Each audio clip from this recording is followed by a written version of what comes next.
What's up, guys, and welcome back to the channel. If this is the first time we're meeting, my name is Oliver, and on this channel we talk about education and early career development, specifically in Finland. And first of all, welcome to this weekly live Q&A. What these Q&As are about is during these Q&As, I basically answer all of your most burning questions about studying, living, and working in Finland. And how these Q&As work is that in the video description here on YouTube, so under the video, in the video description, you can actually find a link to a Google form. And if you want me to answer any of your questions live, please post your questions into the Google form, again in the description box below. That way I will have all of your questions here in front of me on the computer, and I will be able to go through all of your questions in a first come, first serve basis.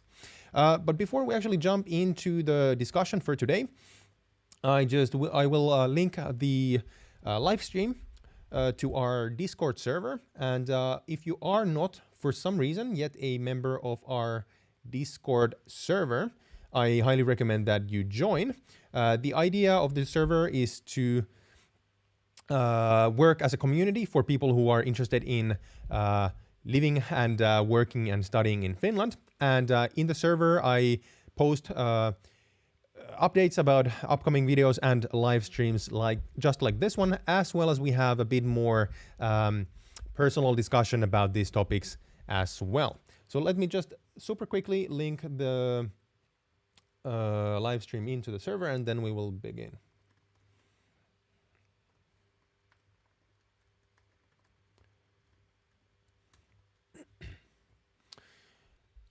All right, I think that's everything. Cool, I think that everything works. Before we jump into the first questions for today, let's just super quickly check out who is in the chat. Bipin, what's up? Welcome to the stream. You're welcome. Of course, these live streams are an awesome way to, first of all, connect with you guys and, of course, answer all of your questions. I know that you guys have a lot of questions about different topics, and this is actually a really good medium for me to answer your questions, because sometimes it's really difficult to answer questions about studying and working in Finland in the YouTube comments, because things are always dependent on, your personal situation. Mediana Fernandez saying, hi Oliver, thanks for the info before. Got the letter of offer today at Metropolia University of Applied Sciences. Awesome. That is so cool to hear. Congratulations, Mediana. Congratulations on being admitted to Metropolia. You're going to have an awesome time in Finland. Metropolia is a great university of applied sciences, and I'm sure that you're going to enjoy your time there. And congratulations. It's been such an awesome feeling to hear so many positive stories and so many good news about this kind of stuff during the last couple of weeks, now that the admission letters are actually coming in. So again, congratulations. If you have any questions, again, the description box below, the Google form, just post your question into the Google form. I will definitely be able to answer your questions today, especially if you have anything to ask about the process of moving to Finland. Especially that's very timely right now, or relevant right now. Bipin also saying, would you mind explaining a few apps or websites for learning Finnish language? I'm currently using Duolingo. Will it be any helpful? Actually, yeah, I do have a video about that. I can actually get back to this in just a second. But before that, Rishi, what's up as well? Welcome back to the stream. Tsanam, welcome to the stream as well. Guys, if you have not been to these live streams before, how these live streams actually work, is that if you have a question that you would like me to answer live, there's a link to a Google form in the description box below. And if you post your question into the Google form, I will have all the questions here in front of me, and I will be able to answer your questions in a first come, first serve basis. And that would help me a lot. All right, before I jump into the first questions in the form, I just want to answer Bipin's question about the language learning apps or websites. That's a good question. So actually, if you go to my channel, so just go back to my channel, click this search icon right here and look for Finnish. And you can actually find this video where I talk about the best free online tools to learn Finnish before moving to Finland. There's a bunch of really good tools that are free. There's a couple of actual language courses that are made by Finnish universities. So those are really, really cool. In addition, I would like to note that XAMK University of Applied Sciences has a open university course that is about Finnish, and it's completely free of charge, and you can take it online. So I would definitely recommend that. So just Google XAMK Open University Finnish, and you should find the results from there. All right, awesome. Emilia, welcome to the stream as well. Awesome to have you here. Peter, what's up, man? Welcome to the stream as well. Peter saying, I'm about to do an Erasmus in Finland and found your videos quite helpful. Thank you so much. Thanks, man. That's really kind of you. Thank you so much for the positive feedback. Oh, Ramil, what's up? Starting with a bang with a super sticker. Thanks, man. Fist bump to you as well. Thanks so much for the support. I do appreciate it. Let's jump into the question. So once again, if you're new to the streams, how these work is that I have a Google form linked in the description box below. Please post your question into the Google form. That way I'm able to go through the questions in a first come, first serve basis. All right, so the first question for today, it comes from Evangelia Anagnosto, who comes from Greece. And Evangelia is starting school this semester, doing a bachelor's in international business. And her question is, can I get student benefits as a European Union citizen with a permanent residency in Finland? I came to Finland to work 2 years ago, and I'm still working, but I would like to quit to focus entirely on my studies starting this semester. That's a really great question. And my normal answer would be that no, you're not able to get student financial benefits or student financial support, even as a European Union citizen. However, since you do have a permanent residency in Finland, that might be a bit of a different case. So what I would recommend you to do is go to visit the website of Kela, which is the Social Insurance Institution of Finland. They take care of all the different student benefits, financial support, social insurance, and just look for, muscle reflex. Just look for Kela student aid in Google. Maybe it's easier. Yeah, financial aid for students, kela.fi. Just go to this page, look through the information, and if you don't get what if you're not quite sure whether or not you're eligible for financial aid for students, contact Kela directly, and they will help you out with this. The problem here is that this is such a specific case with you that I don't want to comment on this because I'm not 100% sure. I don't want to spread misinformation about this, so just, call Kela directly. Ramil saying, thank you so much for providing clear and precise details about Finland. Dude, you're welcome. Thank you so much for the support. I do appreciate it. The whole idea of this channel is to help you guys, because I know that it's a bit of a pain, especially with the applications to Finland or to study in Finland, and there is no one else providing this information. So I really do hope that you guys are getting some value out of this. All right, let's see who else we do have. We have Aditya. Welcome to the stream as well, my man. Welcome. We have, I think that's everyone. All right, cool. The next question for today from the Google form comes from Rajan, who comes from Nepal, who's, however, he's living in Portugal. Cool. And Rajan is still in primary school. And the question is, my 3-year-old daughter is a European Union citizen, whereas we parents and a 12-year-old son are just holding a residence permit. If I want to move to Finland for my kids' education and on the basis of my daughter's EU citizenship, will we get residence permits as family members? I think you were talking about immigration in your previous live stream, but I couldn't find the answer to the question.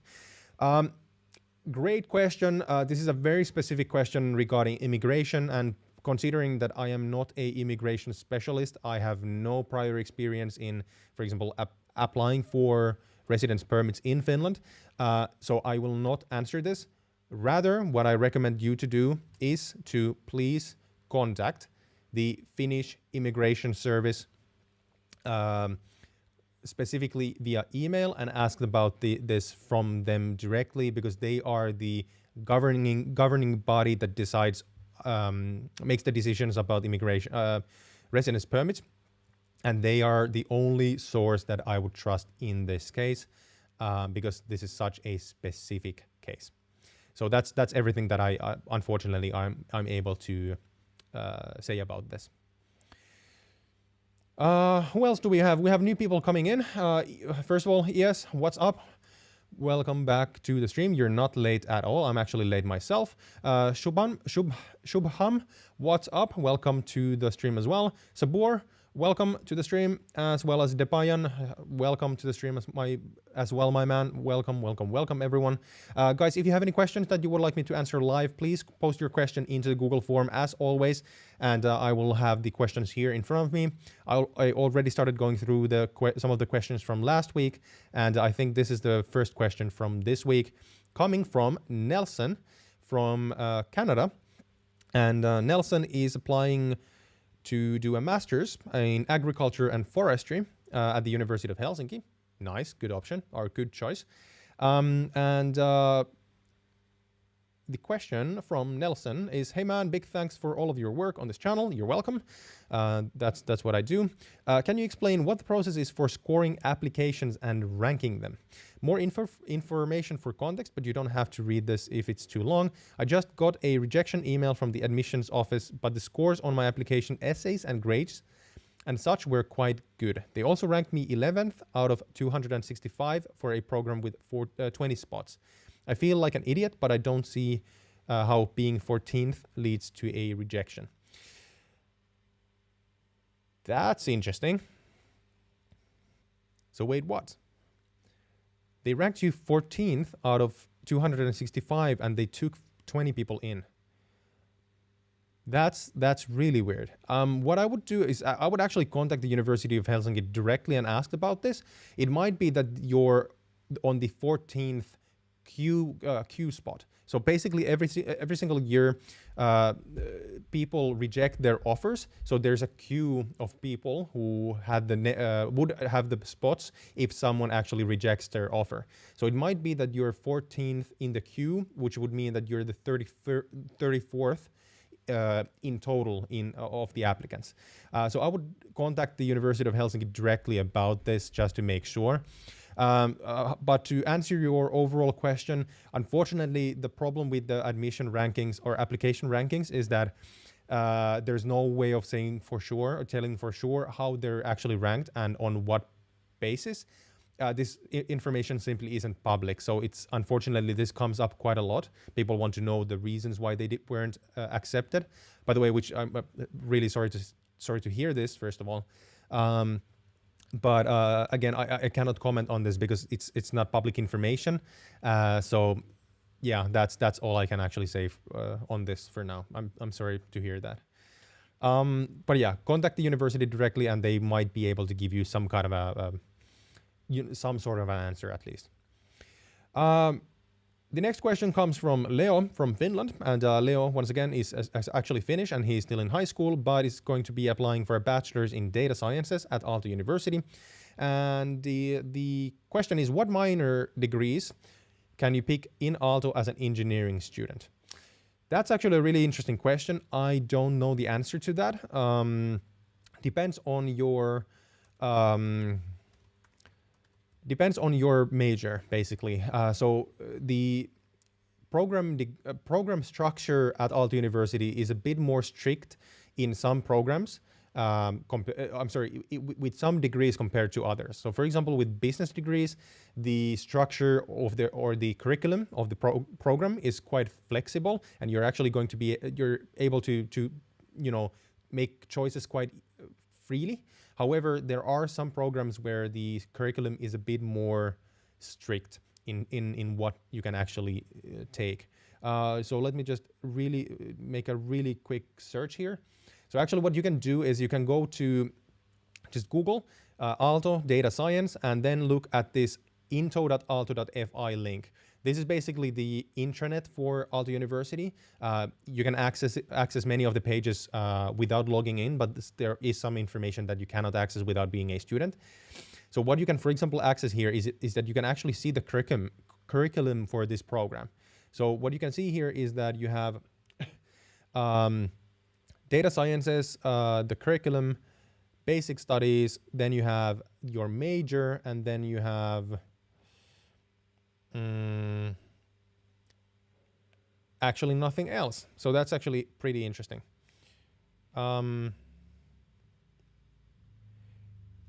Never mind. You actually do have some minor courses or elective courses. I don't know how many you can actually take. It doesn't say how many credits worth of minors you can actually take, but I would guess that it's maybe 4 or 5 courses that you can take in your minor, and unless it's specified, you can usually take courses from different disciplines. So for example, you could take one course in business, you could take one course in design, or you could take multiple courses in business, or maybe business law, or basically whatever. The really cool thing about Aalto University specifically is that since Aalto University itself, the university itself is actually made out of 6 different schools. This is a bit confusing, but there's basically the School of Business, the School of Arts and Design, and then the School of Engineering. And then within the School of Engineering, they actually have multiple different schools, like School of Chemistry, Mathematics, etc. And you can actually take courses from any of these schools into your elective courses as your elective courses, or into your minor studies. However, there's a bit of, the rules depend a bit on the structure of your own program that you are going to do. All right, the next question, and guys, actually there's a lot of people joining. So guys, if you want to ask anything and want me to answer your questions live, please post your questions into the Google form, which is linked in the description box below. That way, again, I will have all the questions here in front of me on the computer, and I will be able to go through them one by one. If you post your question into the live chat, it's going to be very difficult for me to answer because it's really hard for me to actually follow the chat at the same time while I'm explaining stuff. And it's most likely that I will miss your question if it's in the live chat. Just letting you know. Eric, what's up? Welcome to the stream. Yalsink, also, what's up? Welcome to the stream. Clinton, my man, welcome to the stream as well. We have Mehdi, welcome to the stream as well. Awesome to have a lot of regulars on the channel joining the stream. Cool. The next question comes from Shubham Naik, and Shubham comes from India is applying to do a PhD in chemistry. Nice, that's cool. But hasn't yet decided which school to do his PhD in. And the question is opportunities related to fully funded PhD programs and their application procedures. Good question. My understanding is, and bear with me, you need to understand a couple of things here. My understanding is that there are no fully funded PhD programs, and whether and in the case that there are, there's a very small amount of them. So the reason behind this is that PhD studies, so doing a PhD in Finland is actually free of charge. You do not have to pay any kind of tuition in order to do a PhD. However, instead, PhDs are actually paid positions. However, you don't get normal salary out of them. Rather, you actually need to find financing for your PhD research in order for you to actually do it. So as an example, my brother is doing his PhD in biology at the University of Eastern Finland. And I think that his university was able to finance his research for maybe, was it the first half a year, or maybe the first year? I'm not sure. However, considering that once a PhD degree can take up to, 5 years, it can take a long time, you need to be able to find financing for your PhD on your own. Some universities are able to provide you a bit more financing. For example, I think that Aalto University has a couple of programs where they have financing for like the first 2 years, if I'm not mistaken, might be. However, they too require you to look for financing on your own. So how do you find financing, and what does the financing cover? So you basically apply for financing for your academic research from different private entities. There are a lot of different, what are these called? Foundations, institutions, non-profit organizations, and especially private foundations that support specifically academic research. And those usually provide you financing for quite a while. So for example, a year, 2 years at a time or something like this. What does your PhD financing cover? It depends. So for example, if you need to apply for financing so that you can actually afford some lab gear or lab tools, then you would need to include that information into your grant application. But the most important thing is that the grants or the financing that you get from the private institution, it basically covers your salary. So that's your private income during your PhD studies. So yeah, there's basically no fully funded PhDs in Finland. If there are, they are very rare, and you have to be very extraordinary in order to actually be able to get one. The normal way for you to finance your studies is getting grants from private institutions. However, there's no tuition fees in PhDs either, so you don't have to pay for anything. So that's, take this into account. All right, cool. Scarlett, what's up, and welcome to the stream as well. By the way, I saw your long answer. Thanks so much. I was able to skim it through, but I haven't been able to look into it at all. I will try to get back to you during the weekend with a well thought out idea. So just letting you know. All right, the next question comes from Ryan from Ireland. First of all, Ryan, welcome to the stream. I think that this is the first question from you ever, I think, if I'm not mistaken. Welcome, Ryan. It's awesome to have people from around the world. We actually haven't had anyone from Ireland before, so that's kind of cool. So Ryan is starting school this semester at Aalto as an Erasmus student, which we already discussed a bit. And he's going to be doing an Erasmus at Aalto School of Electrical Engineering. Awesome. That's really cool. And the question from Ryan is, hi, I'm from Ireland and I'm going to Finland in September to study at Aalto University as an Erasmus student. I applied for housing on HOAS today and I'm currently saving up to pay for rent. I'm looking to try and get a part-time job when I'm over there to pay for the rent and to cover the cost of living. Where should I look for for jobs? Ryan, great question. Do bear with me. This is a bit of a tough topic to talk about. I do get it that you're coming here to do an Erasmus, so basically you're not going to be here for that long time. So take this into account. Getting a part-time job, especially considering the current situation with the markets. Now that we're currently actually in a bit of a lockdown. All the restaurants, for example, are closed for, I think, for the foreseeable future until the numbers go down. Which means hopefully, of course, this is not going to last all the way until September and late autumn. However, you have to take this into account when you're kind of doing your calculations. So the overall part-time job market currently is in the dump. It's basically in the dump, and it's really, really hard to find any kind of part-time job in kind of the service sector side for anyone, regardless of whether you speak Finnish or not. Having said that, if we don't consider the current situation and the pandemic, it is still quite difficult to find part-time jobs, especially if you're going to be in Finland only for a short period. Because in Finland, the hiring process, I will not go too deep into that, but hiring someone is actually quite expensive because we have a very, very, how should I say this? Finland is a very unionized country, and we have a very heavy social network, and that also extends to employers as well. So basically, it's quite expensive for employers to hire someone and then just let them go after 5 months or so, even if you make a temporary, work agreement or employment agreement, right?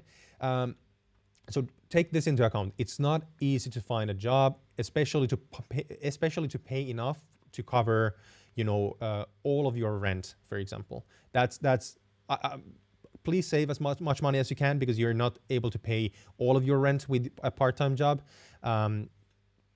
That's my, at least, assessment. But so what I would do, I have a couple of sources for you that I would recommend to you afterwards. However, so when you come to Finland, don't even try to do anything before that. It's not going to work. No one is going to hire you from Ireland. You have to be physically in Finland in order to get hired.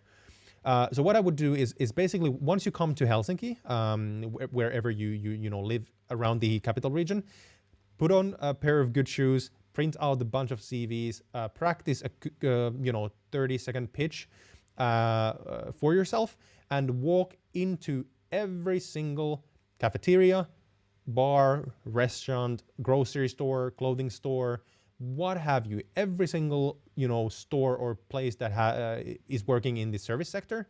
Introduce yourself, tell them about your situation. Hi, I'm Ryan from Ireland. I'm here to study at Aalto University. I'm gonna be in Finland for 5-6 months only, and I'm currently looking for a part-time job. I'm basically willing to take anything you have. If you have any openings currently, do you have anyone present that would be willing to talk to me about these topics? I'd say that this is the best strategy, and be prepared to do this kind of a pitch for 40-50 times before getting any kind of a relevant response. So just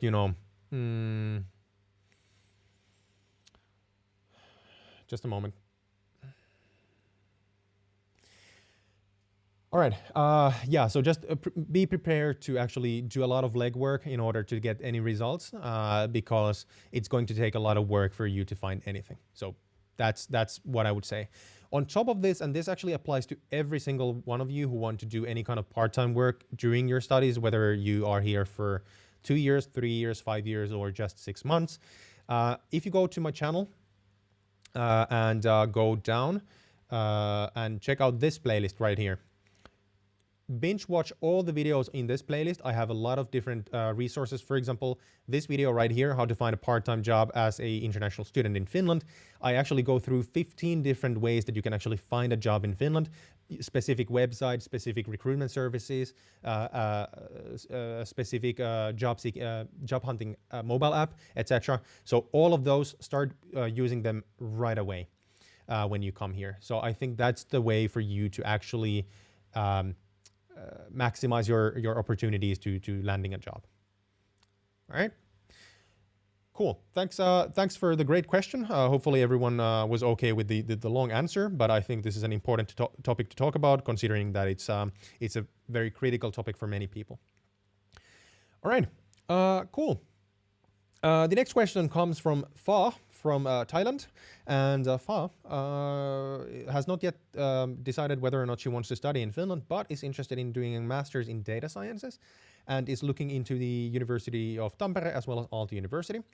And never mind, actually. The question is, I just got offers from Aalto University and Tampere University in computer science programs.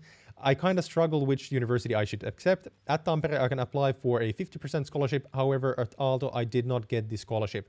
I feel like there are more opportunities to find a job in Helsinki. Do you have any suggestions? First of all, Fa, welcome. Welcome. Congratulations on being admitted to both schools. Both are excellent schools. That's a massively big thing for you. Getting admitted, for example, at Aalto already puts you above a lot of other people because it's the best school in this field in Finland. So congratulations, pat yourself in the back before you make any kind of a decision. Have a glass of sparkling. That's a really, really big thing. My personal opinion in this is, of course, a bit biased, so please take everything that I say with a grain of salt. I do have my degrees from Aalto University, #not sponsored, by the way. I'm about to submit my thesis, and I only have my experience from Aalto University personally. So in addition, Aalto University on paper is the best university in this field in Finland, hands on. And in addition, you are correct in assuming that there are more jobs in the field of IT or data sciences in the Helsinki region. However, data sciences is such a heavily growing field and industry that I doubt that you're going to have issues in Tampere either. So what I would say here is that this is a very fine balance that you have to think about. I would say that if you take the place from Aalto, that is going to pay you back, the decision is going to pay you back quite a bit faster compared to Tampere. Not because Aalto is so much better than Tampere University, rather because, again, there are more opportunities in Helsinki. On the other hand, the other side of the coin is that, first of all, you have a 50% scholarship at the University of Tampere, which is awesome. That's, less costs, right away. Second thing is that the cost of living in Tampere is quite a bit cheaper than in Helsinki. So that is also something that you need to take into account. The biggest difference is in the level of rent. So it's if you have the money and if you can actually afford going to Aalto without being financially in a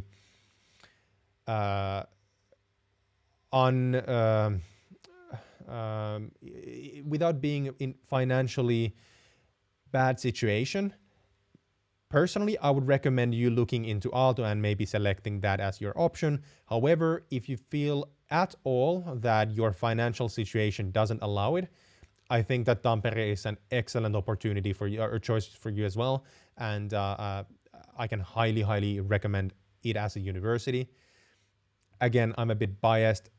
There is no yes or no answer here. It's just balancing the different realities, I would say. Cool. But anyway, I hope that gave you a bit of context around the issue. The next question comes from Ramil from India, and Ramil is applying to, again, study a master's at automation at the universities of Tampere or Aalto as well. Awesome. And the question is it true that international students are taught Finnish during their studies? And if yes, would that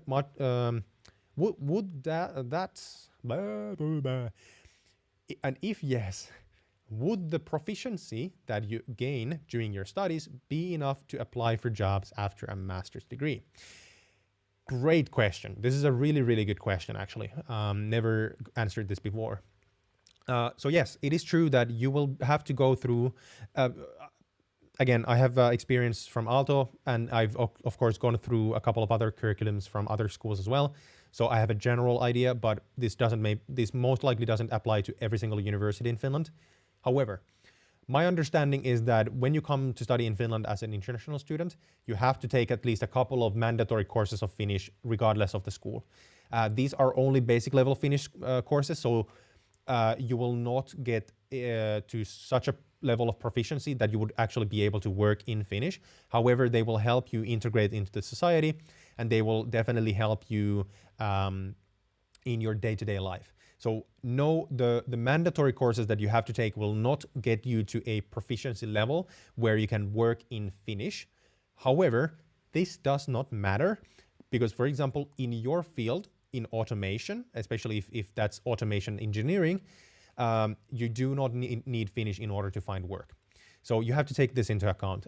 Many of the fields, specifically, especially in engineering, software development, business, all of these kind of high technology or super global stuff, most of those jobs don't need Finnish. A lot of them do, but there are plenty of job opportunities where you do not need a word of Finnish.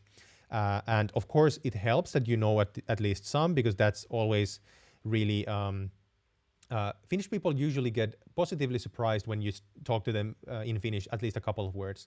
And that's something that we actually respect quite a lot, because we know that it's a difficult language to learn. So take that into account. But yeah, no, it's not going to get your proficiency level high enough. However, you don't actually need Finnish in your field, in most of the jobs. Arjuna, what's up? Welcome to the stream as well. Saying that I'm also waiting for an answer. Anybody got their letter from the University of Helsinki?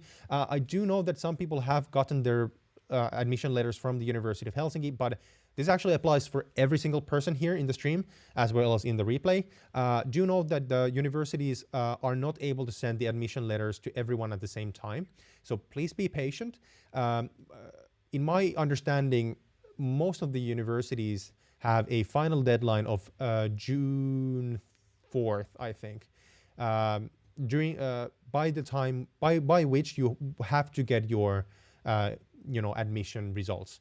If not, then there's something really badly wrong. So it might still take multiple weeks before you actually get your results. So I would ask everyone to be patient. Don't recommend contacting the university admission services. They're not going to give you any kind of extra information. They will get back to you with the results as soon as they can. And they're really, really, really busy right now trying to get everyone sorted out. So take that into account. Excuse me. All right. The next question comes from Debayan. Debayan. By the way, am I pronouncing your name correctly? Just let me know in the chat if that's at least close enough. Debayan, I guess. Hey, Bavia, what's up, man? Hey, once again, congratulations, dude, on the admission news. That was awesome. I'm really, really, really happy for you. That's absolutely epic. Aditya asking, how is the Aalto Academy University? It's a really great university. Never been there before. I have a couple of friends who have studied there, and it's a very, very reputable university in Finland. That's basically all I can say about it. I've never been to the campus itself myself, but it's a great university, definitely. Excuse me. Anyway, the question from Debayan, who comes from India, is there's a couple of questions here. By the way, he's doing a master's in data sciences. Number one, how is the difficulty level of Finnish university courses when compared to Asian countries? Absolutely no idea. I've never been to Asia myself. I never spoken to any Asian school mates of mine about their courses. No idea. Absolutely no idea. But the one thing that I would recommend take into account is that in Finland, the courses and, for example, the way that we have our exams done is quite a bit different from many other countries. Not talking about Asia specifically, but I know that, for example, in Germany, the exams are a bit different. I was there for 6 months, so I have some experience at least. In Finland, especially on a master's level, the wrong way to study for exams is by cramming all of the information into your head by heart. So in Finland, especially on the master's level, you need to, instead of trying to learn everything by heart, you need to understand the information and you need to understand how to apply the information. So for example, sure, in business school during the first year, during the first basic courses, we had to cram a lot of stuff into our heads because we had some multiple choice questions. But for example, during my master's studies in the School of Business, I didn't have a single course exam with multiple choice questions. I think every one of them was applied questions. So if you have gotten used to, studying for exams by sitting in the library 24/7, just trying to, memorize stuff by heart, stop it. It's the wrong way to do it. You need to start learning how to understand and apply the information that you are given. So that's one thing to note in Finland, definitely. Second question, are there a lot of competition for jobs in information technology for international student graduates? Sure, there is always competition for jobs, especially for the best ones. For example, I made a video about the 10 best employers in Finland. Many of them are IT companies and they're super, super popular. And the level of competition for those jobs is insane. However, you have to take into account that the IT field and software development is growing. It's the fastest growing field in Finland and most likely globally as well. And we actually have a huge deficit of talented software developers, data scientists, etc. So I would actually say that you most likely, if you know what you're doing, as a disclaimer, it's always about the skills, not about your degree. If you know what you're doing, you should not have massive issues, at least, with finding a job, because there's such a huge demand for people in your field. Again, I cannot guarantee that you get a job per se, but for example, people who study chemistry, for example, they're going to have more rough time than you as a data scientist because there's more opportunities in this field of data science compared to many others. Then the third question, will it be difficult for me in Finland if I don't know Finnish? It depends on your attitude. So of course, learning some Finnish, basic spoken language like, basic day-to-day phrases is definitely going to help you. No one is going to require you to speak Finnish, especially since you're gonna be in, especially if you're going to be in the capital region or in the big cities. No one expects you to speak Finnish.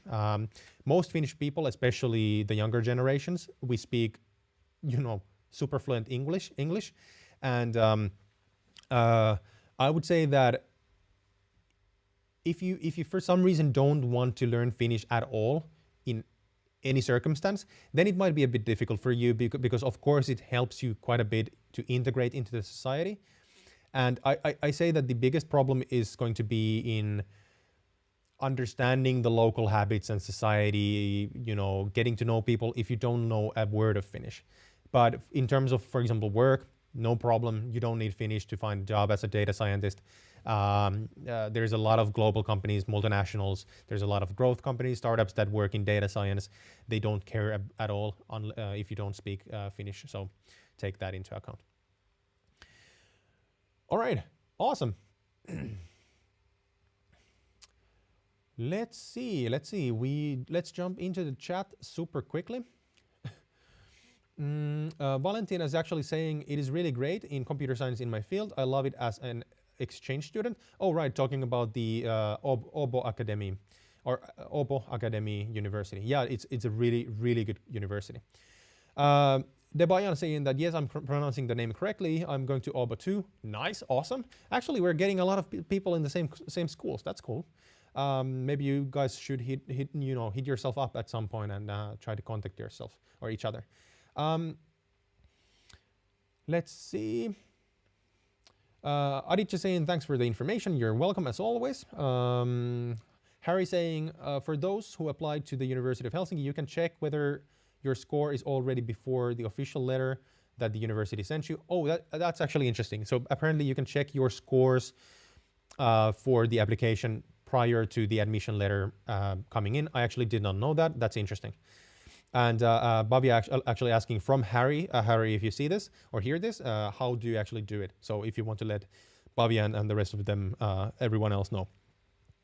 And then Valentin is saying, how would you find out if an employer is not ready to offer international positions? Let's say that they are already interested in hiring. Just want to know your opinion, which is highly subjective. Yeah, that's actually a good question. So I would say that the first red flag is that if the job offer is not in Finnish, if it's not in English, then that most likely the job is most likely going to require Finnish anyways. The second thing that I would like to know, everyone know, this is really important to understand, is that a lot of Finnish companies are really stupid in how they hire people. Unfortunately, I used to work in the recruitment field for a couple of years, so I can say something about this. A lot of Finnish companies, even though they know that they cannot hire someone who doesn't speak Finnish, they still make the job ad in English for some incredibly idiotic reason. And this means that people actually look for job opportunities, for example, from Glassdoor or LinkedIn, and they see English speaking or English job ad, and they get interested, and they read through the job, and they get more interested, like, oh my God, I would be perfect for this position. And then at the bottom, in the language requirements, it says mandatory Finnish or native Finnish required. Why? That's absolutely insane that you actually have it in English. So just take this into account. But yeah, I would say that the first red flag is if the company has the job ad in Finnish. What I also would recommend you to do is to be as open as possible. So for example, you can call the recruiter who is managing the process if they have the contact information available. If not, don't try to contact them, kind of around the official process. That's not going to do any good. However, if they have the recruiters or HR person's contact information, contact them and ask them, hey, I'm interested in the job. I was just wondering, do you consider international applicants, or do you actually require Finnish language skills, or do you prioritize people who actually speak Finnish? And I think that's the best way to go. Just be honest and direct, and contact them in this case. Cool. All right. The next question comes from Clint from Canada. And Clint, again, as before, is coming to Finland to work, not for school. And which fields he's interested in is work and general life integration. That's a great topic. All right. So the question is, any recommended banks to open accounts in that are the easiest to deal with for English speakers and the least amount of paperwork, etc.? Actually, that's a really great question. In terms of paperwork, that's a bit of a difficult question because I'm the customer personally of 3 different banks. One of them I do know that it's not suitable for international students, or I'm sorry, international people, simply because they don't. Of course, they do serve customers who don't speak Finnish, but most of their information is in Finnish, so it's really hard to kind of get things going. However, the 2 other banks that I'm a customer of are actually really big, and they should be fine for you. So the first one is called Nordea, and Nordea is actually it's a really, really, really big Nordic bank. It's a global bank, so they have offices in New York and all over the world. So Nordea is definitely one that I recommend. I'm a customer there as well. One of the reasons why I actually recommend Nordea, again, hashtag not affiliated in any way, I'm just a customer. The one cool thing about Nordea is that they have actually really, really good digital services. So for example, all their mobile apps, mobile identification systems, their everything like this, it's really, really well done. And I think that they have the best digital services in the country. And we actually looked into Nordea in terms of our, I think, business accounts for one of my companies, and it was simple-ish. It's always a bit more, difficult when you have a corporate customer because there's more information that you need to give. However, Nordea is definitely one that I recommend. Then the second bank that I would recommend is Danske Bank, which is go away. Danske Bank is also a really, really big Nordic bank. Definitely recommended.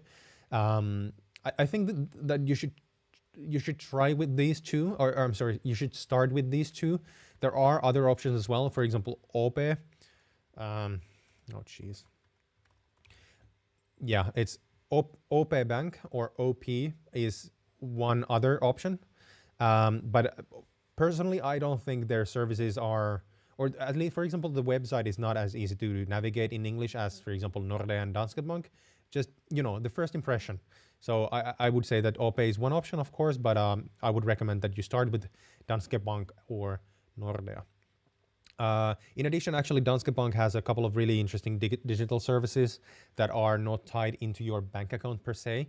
But for example, if you want to use Venmo, it doesn't work in Finland. You need a separate application that works with local banks. And the product that actually works here, that is most popular, is actually called Mobile Pay. So that's for transferring money between people. And they, for some reason, they don't have the website in English, which is completely insane.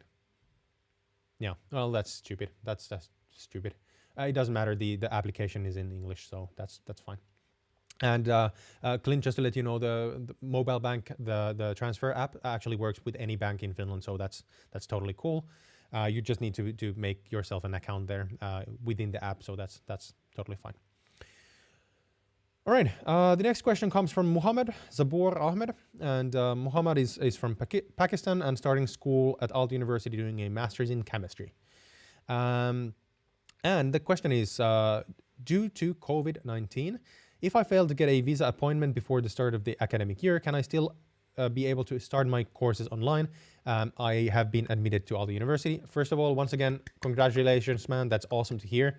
I'm sure that you're going to enjoy yourself in Finland, and especially at Aalto a lot. Aalto is a really great school. There's actually so if you just go on Google and you just Google Aalto and COVID, you actually get a information on coronavirus page for them, which is specifically about the university. And I think that they should have, let's see, new students, new. They should have information on this page regardless. And if not, then please contact the Aalto University Admission Services using the email admissions@aalto.fi. So admissions is plural. admissions@aalto.fi. Please contact the university directly and ask about this. I know that there are procedures for this. So for example, if the embassy is closed and you cannot get a residence permit meeting, then the university has a way to deal with this, not to help you get the residence permit because they cannot do anything about it.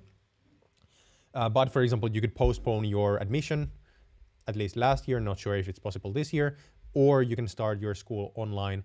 But please contact the university directly just to make sure that you have the correct information in terms of this topic. All right, the next question from the form comes from Ataus, who comes from Bangladesh. And Ataus is applying to Lut University, doing a master's in sustainability. Nice. I actually majored in sustainable business in my master's degree, so fist bump. The question is, what documents regarding my previous studies should I prepare, considering the documents that are required by the university for admission purposes? Great question. Please go to Lut University website. Let's see, Master's Sustainability. I would guess that it's this one. If this is not the correct degree, that's fine. The same principle applies. So every time that you ask or think about the different documents that you need to send, or the other information regarding the application process or the application requirements, please always go to the university websites. They have specific and detailed information about this on the website. So for example, let's see here, excuse me, how to apply, rolling admission, blah, blah, blah, eligibility requirements, application process. Here, fill in the online application form and upload all the required documents, further information in required documents. And here you have, all right, so here you have all the required documents that you need in order to apply to LUT for a master's in sustainability.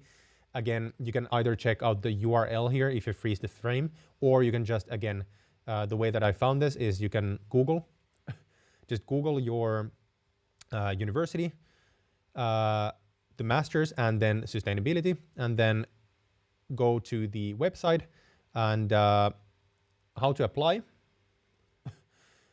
rolling admission, and then let's see, application process, and then required documents right here. So from here, you can see all the different documents that you need to provide. For example, degree certificates, transcript of records, and different language test results, etc. So please check them out, because the reason why I always show the specific documents or direct you to the university is because every single university and degree require different kind of documents in different kind of formats. So you always have to check with the university to make sure. All right, the next question comes from Sherry from Thailand. And she has not yet decided whether or not she wants to study in Finland, but is interested in doing a PhD in education. Nice, that's cool. And the question is there any suggestions or info about studying education in Finland? Yes, I would recommend that you check out the University of Helsinki and their degrees in education. Let's see. So what I would do in your shoes, I would just Google University of Helsinki degrees, and then check out this Explore Our International Degrees, I think. Or Explore Our new, that's not the correct one. Apply for doctoral programs, I'm sorry, here. And then doctoral programs. I'm sorry, actually you can see it. So right here, doctoral programs. And then Let's see, education. Well, of course, it's going to show a lot of stuff. Humanities, economics, gender, culture studies, language studies, law, arts. All right, doctoral program in school, education, society, and culture. I think this would be the one, or then psychology, learning, and communication. This could be another. Please check out these specific doctoral degree pages, the different application requirements, the different the structure of the studies, etc. The University of Helsinki is the single best university in Finland in the single best research university, as well as the best university in education or in the field of education. So I definitely recommend that you check that out. Unfortunately, I'm not able to give you any more information about PhD studies simply because I have no prior experience on PhD studies myself. My older brother is doing his PhD, but we haven't actually talked about that much about his studies or how to apply or how the financing works. So I don't have that much information to actually give you on the topic. So please just take that into account. But yeah, University of Helsinki, they have a really, really good faculty in education and psychology. Check that out, definitely. Before actually I go into the next question, we have a lot of people actually joining us today. I think we have the highest amount of people at the same time during the live streams, which is really exciting. First of all, welcome to everyone who has just joined the stream. If this is first... Great introduction, by the way. If this is the first time we're meeting, my name is Oliver, and on the channel we talk about education and early career development in Finland. And in these live streams, I basically answer all of your questions about studying, living, and working in Finland. And how these live streams work is that if you have a question that you would like me to answer live, there is a Google form linked in the description box below. And if you want to ask your question and get it answered live, please post your question into the Google form. The reason why I'm doing it this way is because, as you can see, the live chat is actually getting quite busy. And if you post your question into the live chat, it is highly likely that I'm going to miss your question because I'm not able to keep an eye out on the chat at the same time while I'm answering the question. So if you want your question answered, please post your question into the Google form. Yevgenia, what's up? Welcome to the stream. Kiitos, menee hyvin. Mulla menee ihan ok. Asking how am I, which is miten menee in Finnish. Thanks for the question. I'm doing fine. It's actually spring in Finland, which is awesome. By the way, I didn't talk about this at all. It's spring in Finland. The weather is absolutely awesome. The snow has almost fully melted from the streets. We have a lot of sunlight. The sun actually rises really, really early again. So we have much longer days now already. And it's really warm, plus like 5 or 10 degrees Celsius. The sun is shining. There's no leaves yet in trees, but we are starting to see those very small, tiny, leaflets kind of growing in the trees, especially in sunny areas. So I think we're starting to see a bit of green in the trees in just maybe a few weeks, which is going to be super exciting. And this is one of the best times of the year.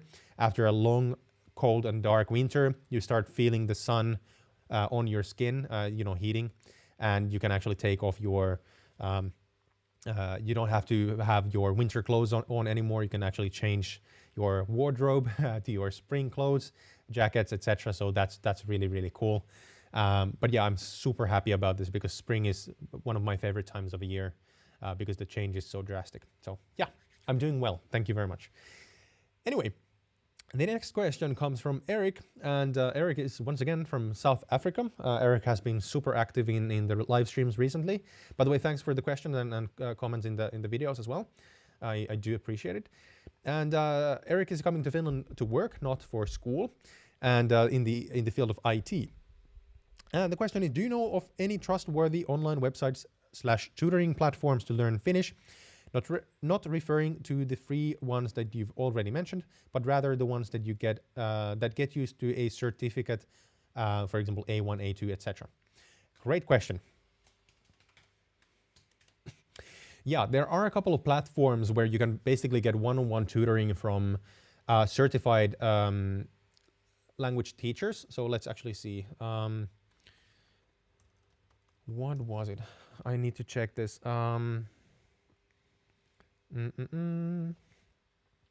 Let's see. I need to check this out. Just a moment.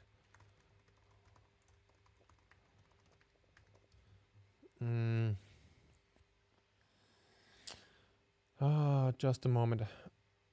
I need to check. I need to spend a bit of time on this because there's actually a really cool platform that I would really recommend. It's you have to pay for the courses, but it's really high quality.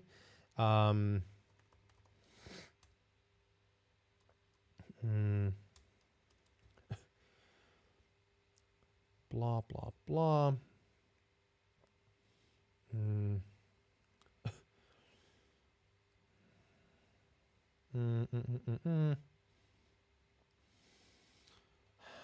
Learn Finnish online. Let's see with teacher. Sorry guys, I need to check this because this was a really cool website and this is a really good question. So let me just check this out. Just a moment.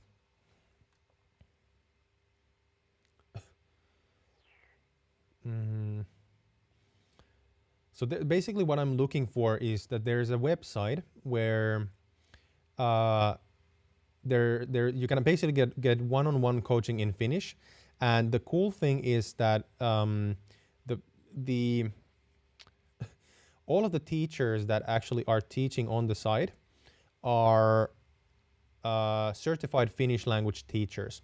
So basically, in order for you to become a teacher in Finland, you have to have a master's degree in something or in education.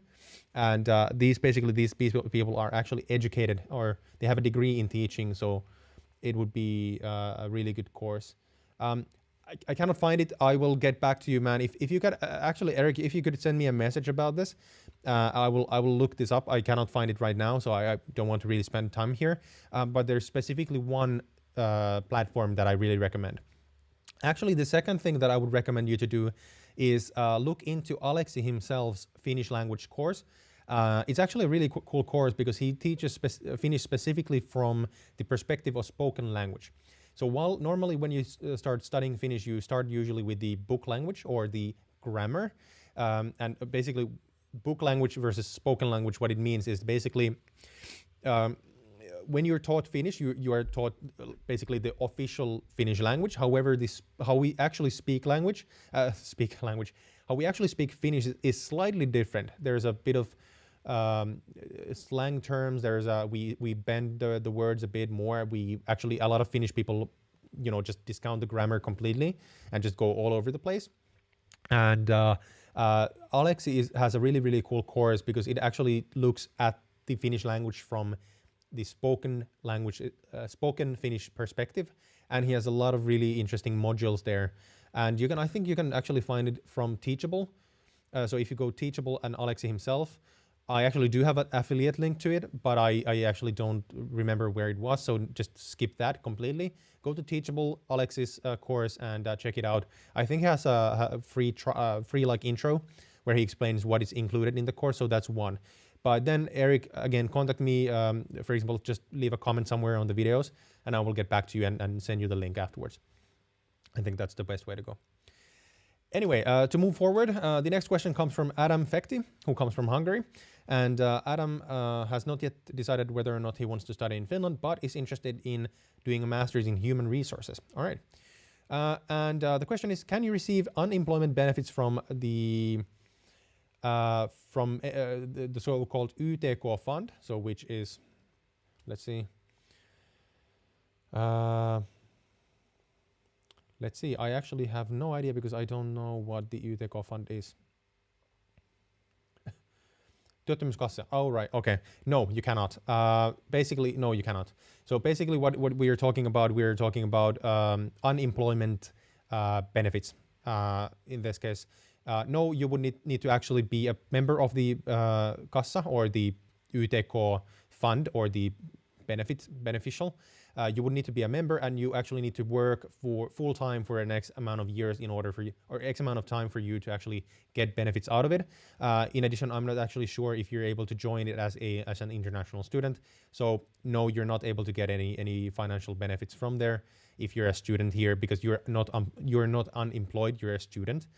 In addition, I would like to note to everyone that as a general rule of thumb, unless you are a Finnish citizen or you have a specific permanent residency type permit, I don't remember which it was, you are not eligible for financial support from the Finnish government or any of the kind of institutions here. If you want to finance your studies, there's basically two main ways to do it: scholarships, which are only for non-European Union students, and then work. And the problem with work is that finding a part-time job in Finland as a student, especially currently with the current situation, it's really difficult. Human resources is actually growing really well, and there's a lot of spots there. However, the problem is that many, especially of the kind of start level positions there, actually do require you to speak Finnish, because you're going to deal with Finnish companies and Finnish applicants. So it's a bit of a problem. So basically, what I would recommend is you to save up as much as you can beforehand, and then when you have settled in, try to look for a part-time job, but do not expect the part-time job to pay for your living costs in full. It's not going to happen, especially in the early stages. I cannot speak at all today. I'm just going yapping like a dog. That's weird. Is that offensive? I don't think that is. I'm yapping like a dog. I think that's a saying. Hopefully. Anyway, the next question comes from Eric again. And the question is it possible to open a bank account in Finland as a EU citizen while I'm not yet in Finland? Theoretically, yes, but many banks can be a bit difficult with you, because they want to know that you are actually going to stay here, or that you're going to actually get a residence permit. I'm sorry, you're an EU citizen, so you don't need a residence permit, but you basically need to stay here in order for them to open a bank account for you. The thing is that they are allowed to reject you as a customer, especially since 2008 and the financial crisis. They have become way more strict in terms of who will they accept as a customer, and what kind of proof of for example, financing they're going to require. So just what I would recommend you to do is to contact Nordea and Danske Bank, the two banks that I recommended. For example, through their customer service email or something like this, or just during the service hours. I think both of them have customer service bots on their website. Contact them there, try to get contact with a customer service agent and ask this directly from them. I'm sure that they will be able to help you, but I would expect personally that they're a bit iffy about it, or at least they're going to need a bit more information from you before they actually agree to open an account. Cool. All right. What else? The next question from Eric actually comes. I'm sorry. The next question is actually also from Eric, and the question is: I attended a webinar with Saku Tihveräinen, which, by the way, I linked to the community tab if you didn't notice. And he painted a slightly less optimistic picture about finding a job as a non-Finnish speaker than you do. Bea Grandel kind of said the same as Saku. Am I too pessimistic?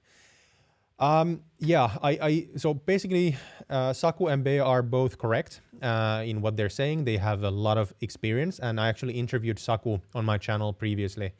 And they are absolutely correct in what they're saying. And what I'm saying here is optimistic, but I'm still trying to be a bit cautious.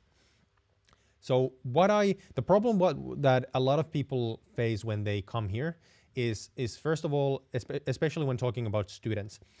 Many international students, when they come to Finland to study, they assume that they're going to find a job right away, or even within the first year of their studies. To that, I say it's not possible. If you do, good for you. Most people will not find a job, part-time job especially during their studies, during their first year. This doesn't apply for you because you're coming here to work. However, the problem with finding a job in general in Finland as an international person is not necessarily that there are no jobs. The problem is that there are still many Finnish companies that are a bit afraid of hiring international talent, not necessarily because Finnish is not required, but because they have to take you through the damn immigration process. As a EU citizen, it's much easier for you to come here because you can basically just move here without a residence permit and then look for a job. However, a lot of companies are still a bit iffy. So this is one of the reasons why this live stream and, for example, the webinar from Saku exist, because we are trying to give you guys information prior to you moving to Finland so that you can actually prepare yourself. In your case, Eric, for example, you guys have already been looking at Talented, you have been looking at other companies that I've mentioned in the previous live streams, and that's a really good start. And I would recommend for you guys to make enough groundwork before you even start considering the move here, because no, it's not easy to get a job. I'm trying to be a bit more optimistic than Saku and Bea. Saku especially, he's painting like a bit of a world end situation. One of the reasons is that he's trying to push companies in Finland to do better. It's not necessarily that everything that he says is happening to everyone. Rather, he's trying to also he's kind of trying to scare a lot of companies also to act, because if Finnish companies don't change how they operate, in a couple of years the situation is going to be really, really bad. So that's what I'm saying. I'm a bit more optimistic than Bejan and Saku. That's definitely true, but I don't think that you need to be. If you prepare well enough, especially in the IT sector, there are a lot of jobs. You just need to find them. You need to learn how the Finnish, job hunting system process works, and I think that you should be good. All right, before I jump into the next question, I will actually jump into the chat for a second because there's a lot of stuff there that I didn't cover, so just bear with me. Let's see. There's a lot of talk about the University of Helsinki and their application process. Cool. Thanks, Harry, for linking the post. Or actually, sorry. So actually, Harry, the links do not work in the chat. So that's actually my bad. Sorry for that. So if you can try to guide how to find the correct page, for example, via Google, that would be better. I have disabled links in the chat because we don't want dirt there, just for moderating reasons, basically. Let's see. We have Adam is saying, I'm applying to the degree program in machine learning at the Lapland University of Applied Sciences. When will the admissions be announced for foreign students outside the European Union? This question comes all the time. For example, Sema is asking the same question. There's nothing. The admission results are going to come to all students at the same time. I'm sorry, within the same time period. The admission results are not going to come to everyone at the same time. There's basically, universities started publishing the results early March, and they will publicize them all the way until I think June 4th. So there's a couple of months of time during the universities issue the admission results. Please be patient and just wait. If you want to know sure what is the absolute latest time or date before which you need to hear from the university, I recommend that you just go to your university website and look for the admission deadlines or the application deadlines. Admission process deadlines. They have all the timetables. They have the dates on their websites. You just need to look for them. So the same answer goes to everyone. There's no difference between students from non-European Union countries or students from European countries or even students from Finland. Everyone is included in the same process. No one is prioritized here. So just take that into account.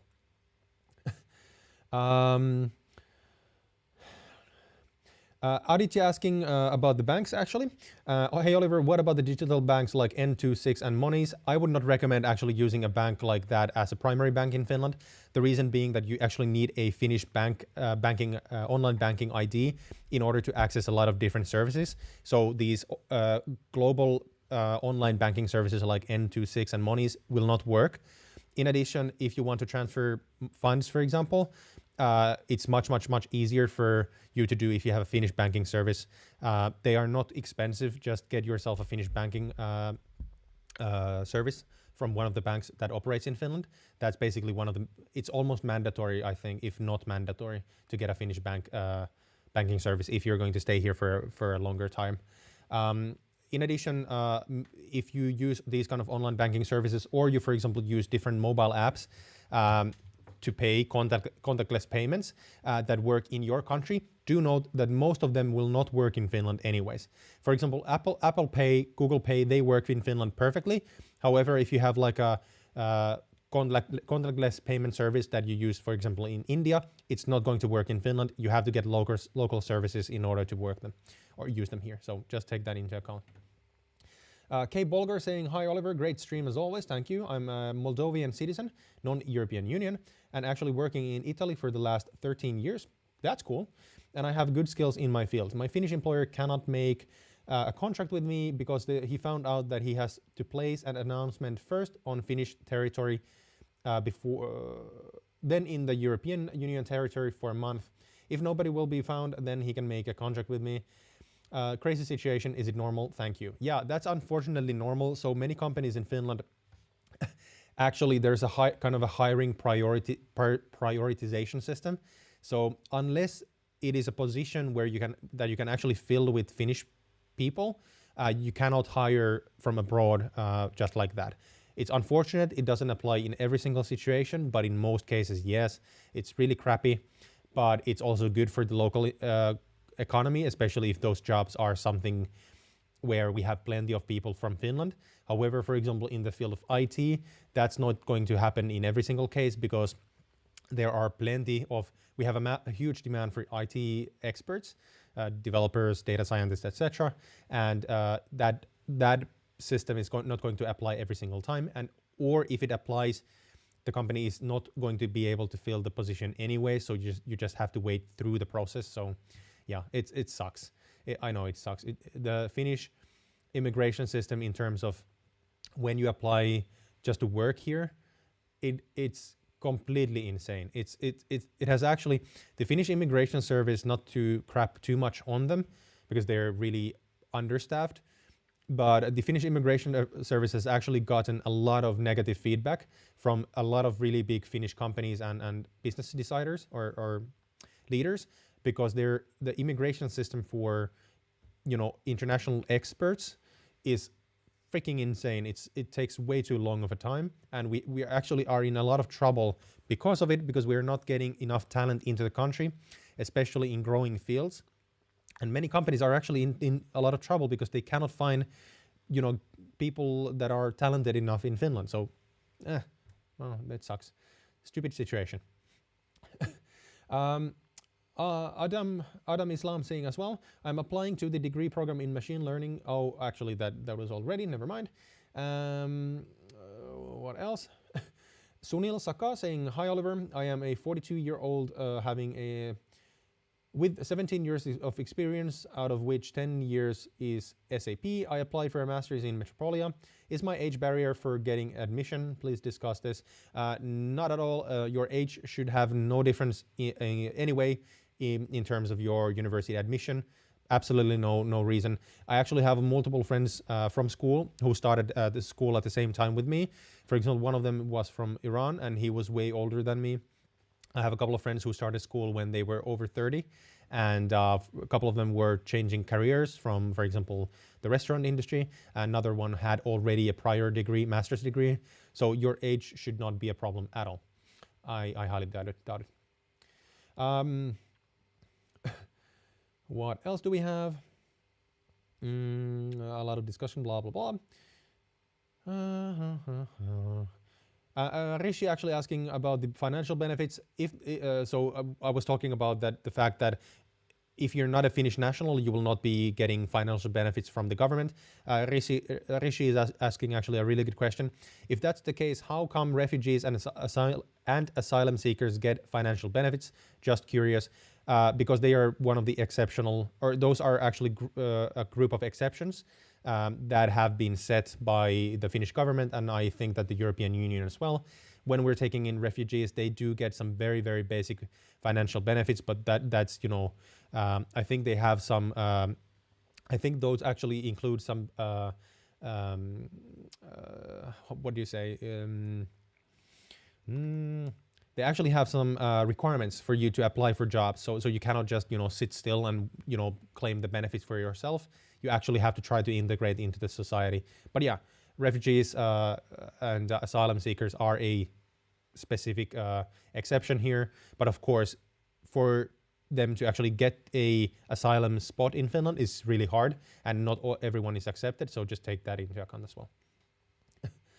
The question from T coming in the chat: if I speak fluent Finnish, will that help me get a visa to work in Finland? Yeah, definitely will. But if you don't speak native Finnish already, then I don't recommend you trying to learn, you know, Finnish natively or fluent Finnish just to get a visa. Just apply for a visa. It's way faster to get a visa based on your expertise than trying to learn Finnish, you know, in order to get it. All right, cool. Let's jump back into the form. Actually, before that, Sabur Ahmed saying, hi, please answer my question. Sabur, if you have not yet posted your question into the Google form, please post your question into the Google form, which I have linked in the description box below. Sometimes I jump between back and forth the form and the chat, but if you post your question into the live chat, I will most likely miss your question. So that's the rules of the live streams. If you want your question answered, please post it in the Google form, and I will answer everyone's questions in a first come, first serve basis. You just have to be patient. It takes a while for me to go through the questions. So yeah, having said that. All right. Cool. The next question again comes from Eric, and the question is, which areas are nice, aka quiet, to live in as a non-student in Helsinki? It depends a bit. What is your ability to actually how much you can afford? So if we take a super quick look at the map of Helsinki, or the capital region, in a sense, you don't necessarily even have to live in Helsinki, because the capital region is built out of multiple cities: city of Espoo, Helsinki, Vantaa, and then we have Kirkkonummi, for example, and a piece of Sipoo, which is here. So a couple of quiet spots in Helsinki, depending on whether you want to live close to the center. For example, in Laajasalo, this is a really beautiful area, you know, basically an island district in a sense. A lot of forest, a lot of nature, semi-affordable, not the most affordable in Helsinki, or not even close to being most affordable, but it's also not the most expensive.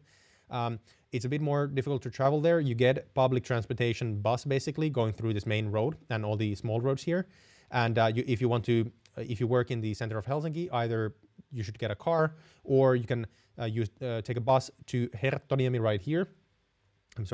Right here, from where you can take a metro to the center of Helsinki. Takes maybe 45 minutes, depending on how far here you live. Then a couple of other places which are quiet but really expensive. Some of the most expensive places in Helsinki. Katajanokka, super expensive, also super quiet. Same as well. Ullanlinna Kaivopuisto here, one of the most expensive areas in Helsinki.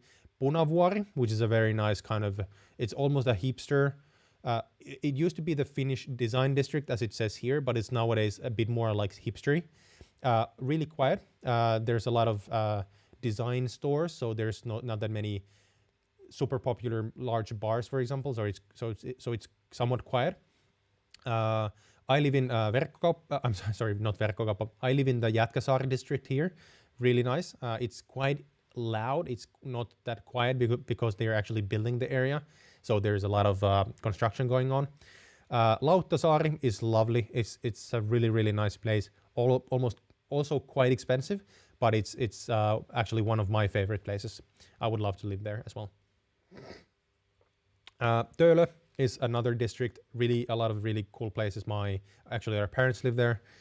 It's the buildings there are actually quite old. Most of them are from the 30s, 40s, 50s, 60s. A lot of old buildings, and it's in general a quieter area, and you have this awesome seaside boulevard basically where you can, if you have a dog, it's one of the best places to walk your dog. So those are a couple of places that I would definitely recommend. Then if you want to go to Espoo, you have a billion places there which are more quiet because it's not in the close to center of Helsinki. So I would those would be the areas that I would recommend you to check out initially if you can afford it, because they're quite expensive. Hey Alex, what's up, man? Welcome to the stream. Alex is saying that Kallio is the best. Kallio is awesome. It's basically the hipster district of Finland, of Helsinki, but it's definitely not the quietest place. There's a lot of bars and a lot of students, for example. So there's a lot of going on there all the time. But yeah, welcome to the stream, Alex. What's up, man? Hopefully you're doing fine.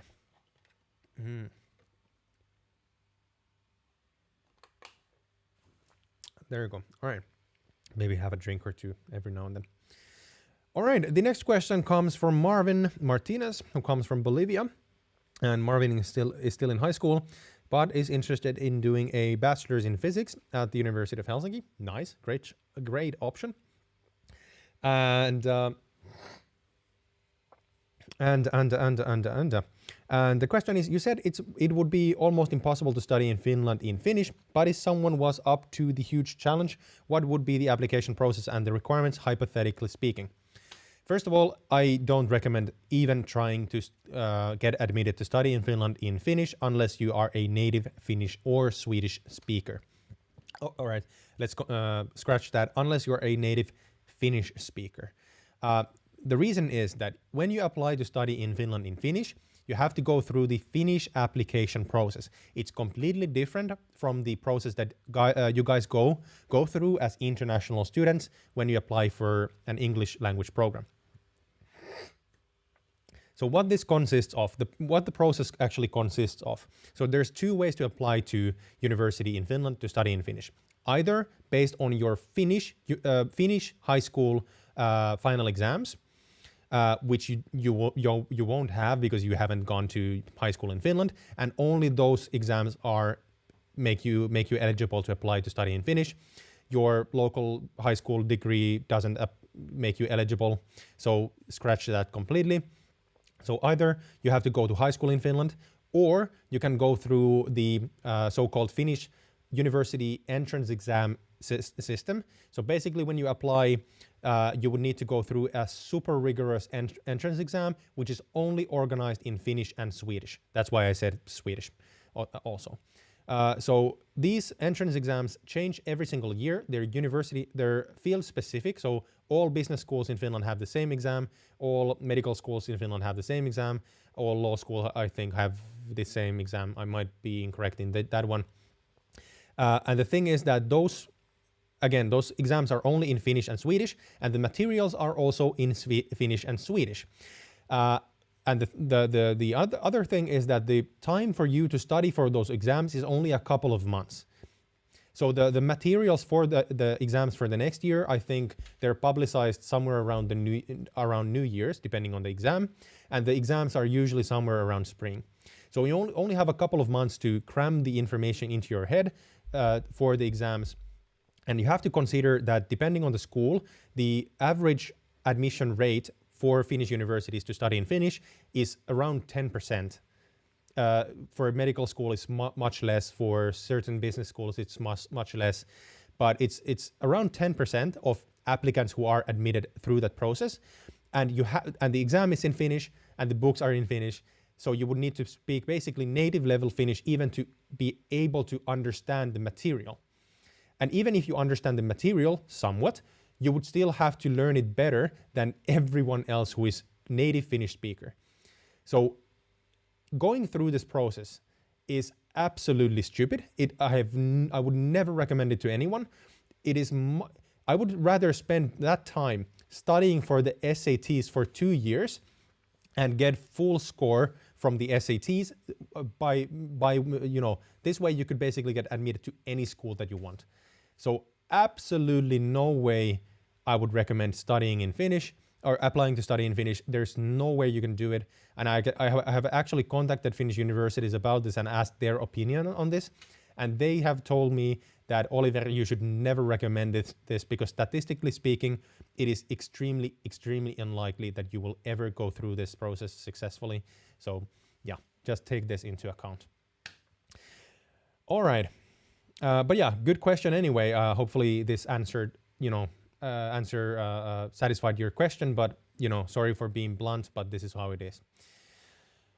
All right, the next question comes from Aditya from India, and Aditya is starting school this semester in computer sciences, doing a master's. And